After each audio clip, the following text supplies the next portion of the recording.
Bismillahirrahmanirrahim. Assalamualaikum warahmatullahi wabarakatuh. Waalaikumsalam. Alhamdulillahi rabbil alamin. Wa bihi nasta'in wa ala umuri dunya waddin wa ala alihi wa sahbihi ajma'in. Qala rabbi israh li sadri wa yassir li amri wahlul 'uqdatam min lisani yafqahu qawli. Wal maqal qala al muallifu rahimahullah ta'ala wa nafa'ana wa bi ulumi wa bikum fid dharain amin. Wal maqalatu al khamisatu wal ishruna. Bermula ini maqalah yang ke-25. An ba'dil ubadi, dari sebagian ubad. Ubad itu ahli ibadah, para ahli ibadah. Jamak taksir. Abid mufradnya abid jamaknya ubad. Annahu qala, bahwasanya sebagian ubad itu berkata, fil munajati, di dalam bermunajatnya kepada Allah. Ketika sebagian ahli ibadah itu bermunajat kepada Allah, ya. Kapan itu? Fil laili, di waktu malam. Apa ungkapan yang dia utarakan itu? Ilahi tulul amali gharrani. Ilahi, wahai Tuhanku, tulul amali, bermula panjang angan-angannya, itu gharrani, dia membujukku, atau dia khoda'ani, artinya dia menipuku. Dia dalam munajat, ya Allah, angan-anganku itu, panjang angan-anganku itu telah menipuku, telah membujukku. Wa qaddamallahul amala, dan sungguh Allah telah mencela al-amala, yaitu angan-angan, panjang angan-angan. Orang panjang angan-angan itu bahasanya itu orang merasa hidup masih lama. Itulah. Akhirnya bentuk-bentuk ibadah, bentuk kebaikan dia tunda-tunda. Gua ntar mau ibadah ntar aja lah, sekarang masih muda, ntar aja tuaan. Gitu. Ntar gua mau tekun ntar aja lah, kalau udah tuaan, sekarang masih muda mah happy-happy aja. Ya seperti yang kemarin itu kayak apa? Gaya hidupnya hedonis gitu ya. Apa gaya hidup hedonis? Muda poya-poya, tua kaya raya, mati masuk surga. Waduh, itu ya angan-angannya, panjang angan-angan, itu dilarang. Tapi kalau orang cita-cita boleh. Misalkan nih, orang dikasih lahir punya anak gitu. Bapaknya tukang parkir, bapaknya mas security, bapaknya sopir, digondong. Anak raja, calon direktur boleh, angan-angan. Pengen supaya anaknya nanti jadi orang yang sukses. Pengen jadi orang yang ternama, boleh. Tapi harapan itu harus dijadikan level nomor 2. Yang pertama, anaknya menjadi orang berguna. Harapan itu boleh, cita-cita boleh. Kalau orang ibaratnya nggak boleh bercita-cita, niscaya ibu tuh nggak mau nyusuin anaknya. Dia mau nyusuin anaknya karena apa? Biar tumbuh besar, biar nanti dia didik dewasa, dia sekolahin, menjadi orang yang lebih baik derajatnya daripada orang tuanya. Punya harapan, cita-cita, itu nggak boleh. Boleh aja, itu bagus itu. Tapi kalau panjang angan-angan, dia merasa hidup masih lama. Nah, itu akhirnya timbullah menunda-nunda kebaikan, menunda-nunda ibadah. Ada waktu, ntar sholat sore, ntar jam asar jam 5:30 juga nggak apa-apa, biarin aja. Udah masuk. Kalau ada waktu awal, kenapa harus pakai waktu yang akhir? Kan abdul sholati fi awali waktiha. Sholat yang paling utama adalah yang dikerjakan ketika di awal waktunya. Ibadah apapun lah, kalau ada potensi kesempatan untuk melakukan, jangan ditunda-tunda. Karena kesempatan itu tidak akan datang kedua kali. Ya. Biqaulihi ta'ala, dengan firman Allah Ta'ala. Karena ada firman Allah Ta'ala, zarhum ya'kulu wa yatamatta'u wa yulhihimul amalu fasawfa ya'lamun. Zarhum, biarkanlah mereka, ya'kulu, mereka makan, wa yatamatta'u, dan bersenang-senang, biarin. Wa yulhihimul amalu, dan mereka dilalaikan oleh angan-angannya. Fasaufa ya'lamun, maka nanti mereka akan mengetahui. Kan udah ayatnya udah kita hafalin tuh. Alhaakumut takatsur hatta zurtumul maqabir. Kita baca mah tiap hari kan. Salat apalnya itu. Kalau yang panjang sedikit kita muter-muter lah itu ya. Apa namanya? Alhaakumut takatsur. Memperbanyak harta itu melalaikan kalian.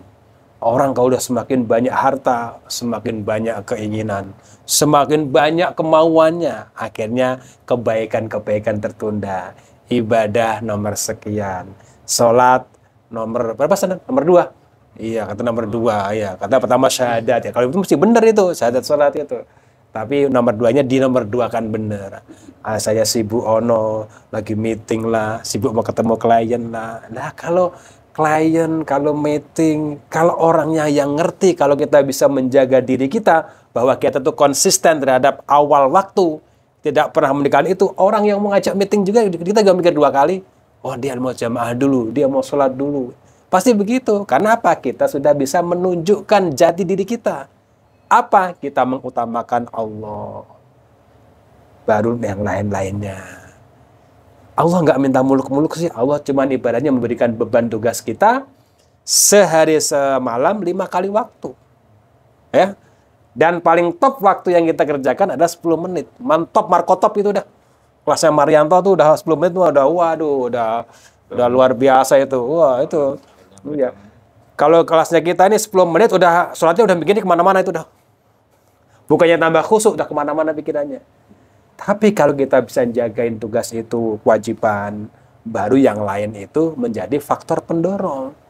Makanya tidak heran ada sebuah hadis, ahabul a'mali ba'dul faraidi idkhalus sururi fi qulubil mu'minin. Amalan yang terbaik setelah fardu, artinya apa? Berarti fardu diutamakan dulu. Kita mau berbuat baik kepada orang, silahkan. Bagus, itu adalah amal terbaik. Tapi ingat, jangan ketika berbuat kepada orang, kita nggak sholat. Gua udah baik sama orang kok. Gua nggak jahat sama orang kok. Ntar Allah juga nawin kayak, wah nawin. Ya nggak bisa seperti itu.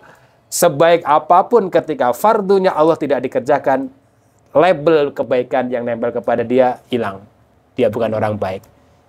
Yang nyiptain dia aja diabaikan. Apalagi yang lain. Berarti yang lain apa? Ada embel-embelnya. Iya. Ya kalau memilih pemimpin, memilih orang-orang yang akan kita jadikan ini, terlepas menang kalah urusan lain. Tapi ingat bahwa pilihan kita itu akan kita pertanggungjawabkan. Bismillah ya Allah, aku pilih yang terbaik. Nah, gitu, caranya begitu. Masalah kalah menang ya, kalau Allah takdirin dia menang, ya menang. Kalau kalah ya emang belum waktunya, seperti itu. Orang yang jalan bolak-balik ya jadinya sekarang juga berapa balik nyalon itu seperti itu. Ya, itu diantaranya. Yang kedua dalam apa munajatnya ahli ibadah itu wahubbud dunya ahlakani. Ya Allah, kecintaanku terhadap dunia itu dia bisa membinasakanku, Ay auqa'ani fil mahlakati, artinya apa? Kecintaan terhadap dunia itu bisa menjatuhkan aku di dalam kebinasaan. Ruwiya anna sallallahu alaihi wasallam qala man usyriba qalbu hubbad dunya altato minha bisalasin. Nabi kita bersabda, Nabi Muhammad SAW bersabda, man usyriba qalbu, barang siapa yang di hatinya itu sudah meresap apa? Hubbud dunya, kecintaan kepada dunia. Kita cinta senang dunia nggak apa-apa. Yang dinamakan hubbud dunya itu cinta dunia sampai dia menimbulkan wakarohiyatul maut. Karohiyatul maut. Dia cinta dunia, akhirnya dia nggak suka terhadap mati. Nggak suka terhadap sesuatu yang tidak mengenakan. Nggak suka ketika kita diajak nafsu kita untuk melakukan ibadah kebaikan. Itu kalau orang senangnya dunia itu karena getol banget nyari dunia, tidak diimbangi dengan kedekatan kepada Allah, tidak diimbangi dengan ibadah kepada nyari duit dari pagi sampai malam lupa sholat, misalkan seperti itu. Itu kebutuhannya itu. Tapi kalau nyari duit getol, tapi kita ibadahnya juga nggak pernah jamaah, nggak pernah ketinggalan, sholat tepat waktu, ya nggak apa-apa, karena kebutuhan ya Kang ya. Ya dibantu ngojek, dibantu apa, itu karena kebutuhan, nggak apa-apa. Tapi ingat, waktu sholat, waktu ibadah, itu mah bukan hubudunnya, karena ada tanggung jawab. Keringat yang kita cucurkan itu adalah kita sebagai syuhada, orang yang syahid kalau terjadi apa-apa, karena niatnya untuk memberikan nafkah anak dan istri kita. Iya, seperti itu. Iya, kalau orang mencari dunia, saya dunia, tapi ya saya tapi tetap dimandikan kalau sampai terjadi apa-apa gitu. Bukan saya ya dalam peperangan, kalau peperangan enggak, kalau saya dalam peperangan itu meninggal itu nggak usah dimandiin, pakaiannya langsung dibuat bungkus itu. Karena apa? Terlalu kecil pahalanya tuh. Terlalu kecil ditutupi dengan itu. Karena apa? Balasannya apa? Surga. Iya.